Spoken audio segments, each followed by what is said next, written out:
Welcome to this video article where we're going to talk about how writers can beat blank page syndrome. Now, blank page syndrome is basically a form of writer's block where you can't put anything down because you don't know what the first line is going to be, you're being a perfectionist, or you've got analysis paralysis. So in this video article, we're going to look at 5 strategies that you can use to overcome blank page syndrome. Some of these I'm sure you'll be familiar with, some perhaps you won't, depending on what your background is with other forms of writing and so on. Brandon Sanderson, in one of his lectures, says when you're trying to find your writing process, your job is to listen to different writing instructors, read interviews with different writers, take ideas, try them out. If they work for you, you can use those ideas again. If they don't work for you, then you found something that doesn't work for you. And when you're first starting out, it's very much a trial and error process. So you take everything with a pinch of salt. I actually think this is one of overall his best pieces of advice, and he shared hundreds of pieces of great writing advice in his various writing lectures. But this is the one. The writing process is unique to you. Your writing process is yours. The hardest job when you're starting out is to discover that. So try lots of different things. Stick with the ones that work. Double down on them. Try and optimize them. Discard the ones that don't. Okay. The first method we're going to look at, I'm sure you're familiar with. I've called it the Hemingway method, of course named after Ernest Hemingway. His method was simple. Towards the end of his writing sessions, what he would do was he would stop in the middle of a sentence, and that way then the following day he could just pick up from where he left off. So he avoided the blank page syndrome because not only was the page not blank, but he knew what the first words he had to write were, and his subconscious had probably thought about the next group of words. And once his writing muscle kicks in, then it kicks in and we're off to the races. The second method is named after a guy called Gene Schwartz. You may not be familiar with Gene Schwartz. He is a famous copywriter, sadly passed away in the early 90s, wrote lots of legendary ads. If you're interested in this, his book Breakthrough Advertising is considered a must for serious students of marketing and copywriting. His method was to set a timer for 33 minutes and 33 seconds. And then what he would do, once he set it going, was he would either write or he'd just sit at his desk waiting for the timer to finish. And he would never get up from his desk until the timer had finished. Obviously, this method requires you to eliminate all possible distractions. So when you're sat at your desk, you've got 2 choices. Write, twiddle your thumbs, look out the window.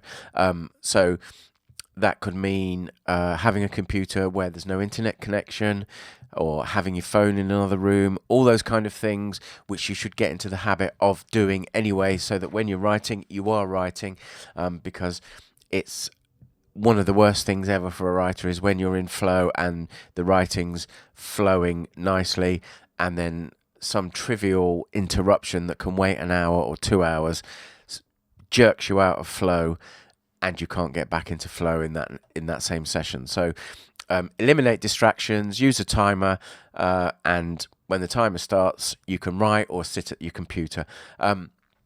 If you've ever looked at the Pomodoro technique, this is another version of that. Although Gene was doing it and first talked about it in the early 90s, I don't know the history of the Pomodoro technique or when that was first promulgated, but they're very similar ideas. So that's another way of doing this. The outlining method, many famous outliners in the writing world, Jeffrey Deaver, James Patterson, J.K. Rowling, and the thing about outlining is once you start outlining, you're never faced with a blank page. The only time you ever come across a blank page is when you're starting out. And if you're clever, you've got your own series of Socratic questions saved in a Word document or in your writing software. And when you're coming up with a new project, you can get over that initial blank page hurdle simply by answering the first of those questions. How hard is it to answer questions? And however detailed or vague your outlines are, there's always something there to start from or to write towards. So outlining, if it works for you, I've talked in various of my other videos about outlining versus discovery writing. if you're an outliner, you should never suffer from blank page syndrome. The Maya Angelou method. In the book Writer's Dreaming, which is a book I've only recently become aware of, and I'm going to be getting a copy. But Maya Angelou talks about, if you're sat there and you don't know what to write, just write anything. Strings of poetic nonsense if you need to.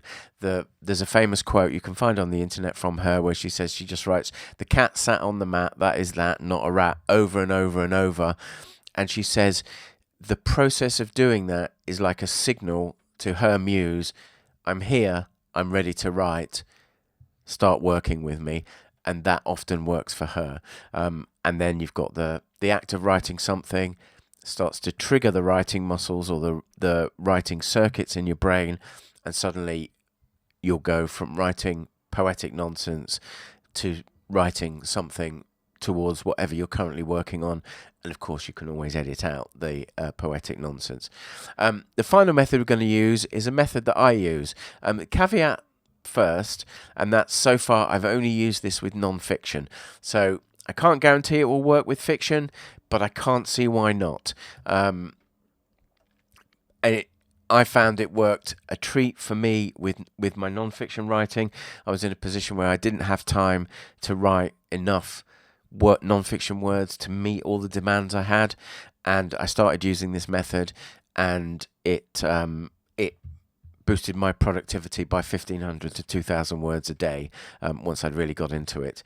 You'll need a smartphone for this, and you'll need 30 minutes of walking time to initiate it. But at some point in the future, I'll do another video article about the number of writers who walk before they're going to write, or who walk when they're blocked, and the connection between walking and creativity. So what you do is this. You walk, so you set out for your 30-minute walk. For the first 10 minutes, you just walk thinking about your existing project. Now, I also do something else. So I have a click wheel iPod, and I will have that on with my headphones, with my writing playlist playing. And my brain now associates that writing playlist with either writing or creative thoughts. After that, then I use my smartphone to capture 15 to 20 minutes of dictation. That's 500 to 1,000 words. Now, I've got a crappy iPhone. I think it's an iPhone 12 or 13.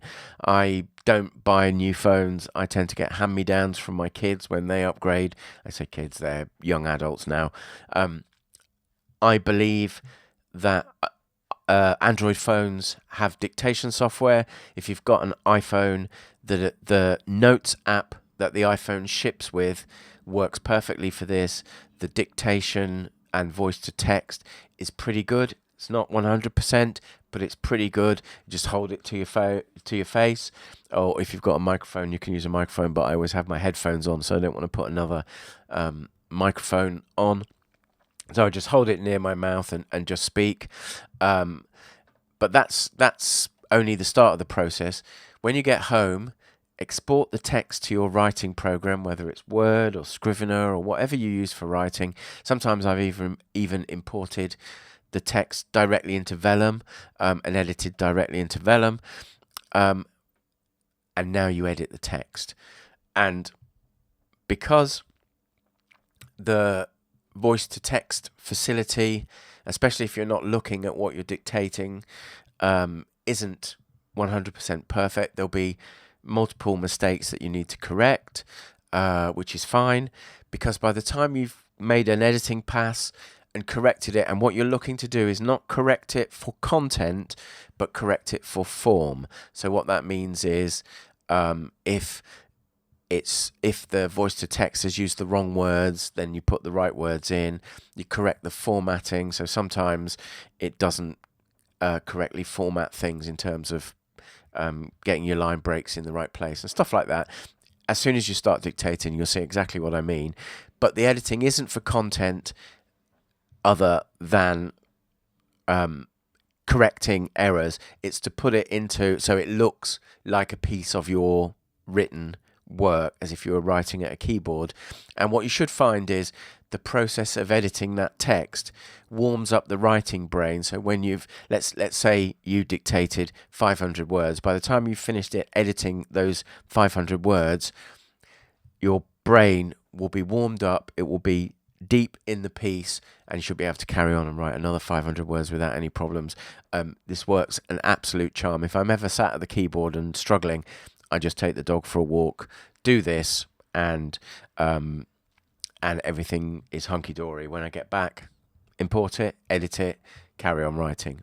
It works really well for me. Remember Brandon's advice? Try it out. If it doesn't work for you, it doesn't work for you. I won't be offended, but you might find it's something that you really like and really works for you.